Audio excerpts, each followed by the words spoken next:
All right. Hello and Happy New Year, everybody. How are we doing? All right. So I'm going to wait a moment to see if anybody joins for the live review. Welcome and Happy New Year to everybody. I am happy to know that I have finally gotten this technology thing underway. So there is no longer, why did it pop up on one and not the other? As people told me they found it on Instagram, but not on Facebook. So we're here. And today we are here to talk about The Whale. So my apologies for the cross. We have two cameras going, one on Instagram, one on Facebook, so that I can be recording these in both places. So I'm going to pull up my notes here. There we go.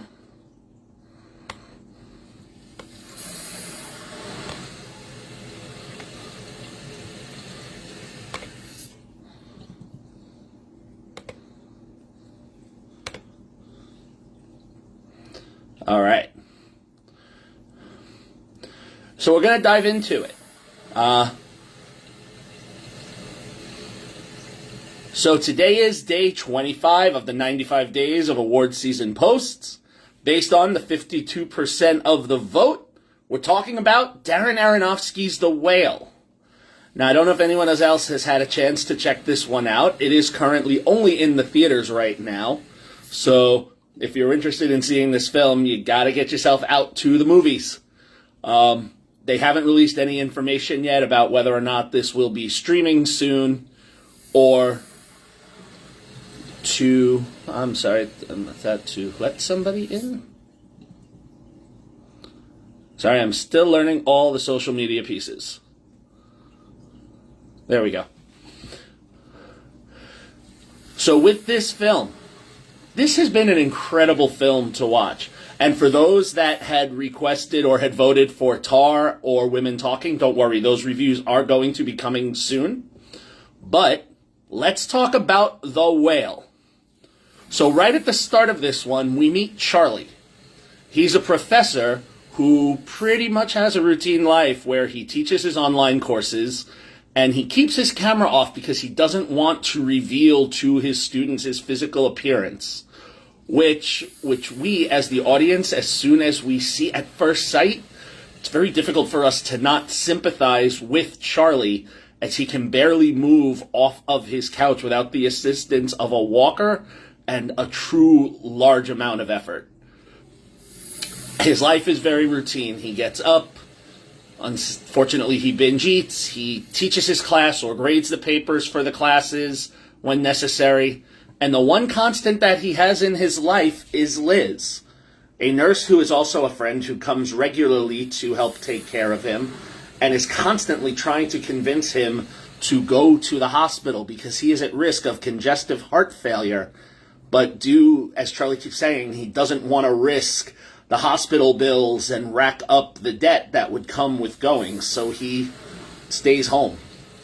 Now, this film is going to follow a week in Charlie's life where, in addition to his regular visitor, he will now have a couple of new ones. One being Thomas, a young missionary who tries to witness to Charlie, and despite the constant attempts by Charlie and Liz to send him away, he keeps coming back because he feels that he arrived there to serve a purpose. And then we also have his estranged daughter, who he hasn't seen in 8 years. And for reasons that I won't disclose here, in case you haven't seen the film, do cause the plot to move along. We see how Charlie is trying to put things in order as this is the last week, and he knows he doesn't have potentially too much time left.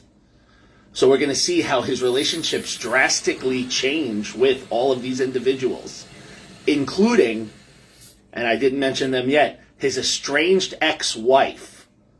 And also his regular pizza delivery guy. That is an interesting relationship that we will see how that one is impacted before the credits roll. Now, the one thing I have to say about this film is the performances are incredible. There's not a weak one in the batch. Brendan Fraser, from the first moment he is on screen, he captures our attention, and it's completely understandable why every film festival that this debuted at, he received 5 and 6 minute long standing ovations. His work is truly incredible, and we can only hope that we're going to see more of him in the regular mainstream. It's funny that people say he's been away and this is his big return, but if you look, he's been constantly working and he's been in the ether, just not in the wider realm of projects that we're seeing. But he's incredibly engaging from the first moment, and now I really can't say enough about the work that he has done. He has one of the most expressive faces, I would say, of the actors working today, and even in the most silent moments where he's not saying anything, he will grip your attention from the get-go. Now, rounding out the cast is a strong performance also by Hong Shu, who plays his best friend and nurse Liz. And it's more than just friendship, and the film will reveal the relationship that these two have as the film plays out. This is not my first time talking about Chow's performance, as she also gave an incredible supporting performance in The Menu, which I talked about earlier in this series. So between those two films, I have a feeling we are going to see a lot more of her, as we haven't seen a lot since she was in Alexander Payne's Downsizing a few years ago. Now, our younger cast members, Ty Simpkins and Sadie Sink, who play Thomas the Missionary and Charlie's daughter, Ellie, respectively, are also very good performances by two young up-and-comer actors who I'm sure will be around for a while. Now, again, the one that I need to highlight here is, without revealing too much, Samantha Morton. I don't know if there's any other fans of Samantha Morton out here watching this or when you go in playback. And this is the second movie this season that I am going to highlight her strong performance in. She was also incredible in She Said. She's an actress who reminds us that she doesn't need a long piece in a film to make her impact known. In fact, in this 2-hour film, she's only in there for about maybe 10 minutes, but that one scene is enough for us to really connect with her.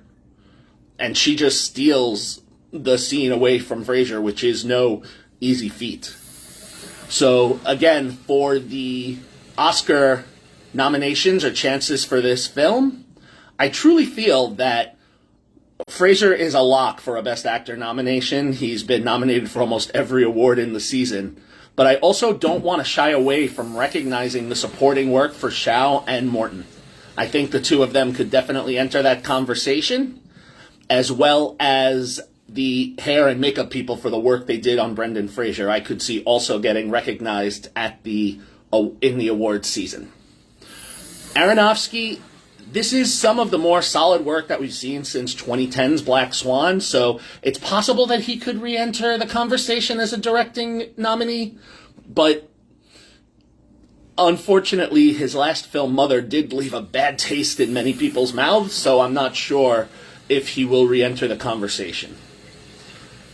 This film, for me, is a 5 out of 5. This is an incredible, incredible film that is heartbreaking and engaging and just is full of one outstanding performance after the next. It's not a light topic fare. It is disturbing to watch at times, but it is definitely one that is worth your time to see. And try to get out to it as soon as you can so you can be part of the conversation. So I'm going to end it there. I hope you enjoyed this live broadcast for those that joined. And I will be back tomorrow as we continue. I again want to say Happy New Year to everybody. And thank you for engaging with me on social media. Help keep spreading the word. Let's get more followers out there and have more people in the conversation. And I will see you tomorrow for day 26. But until then, this is Cinephile Mike saying, take a break and watch something new.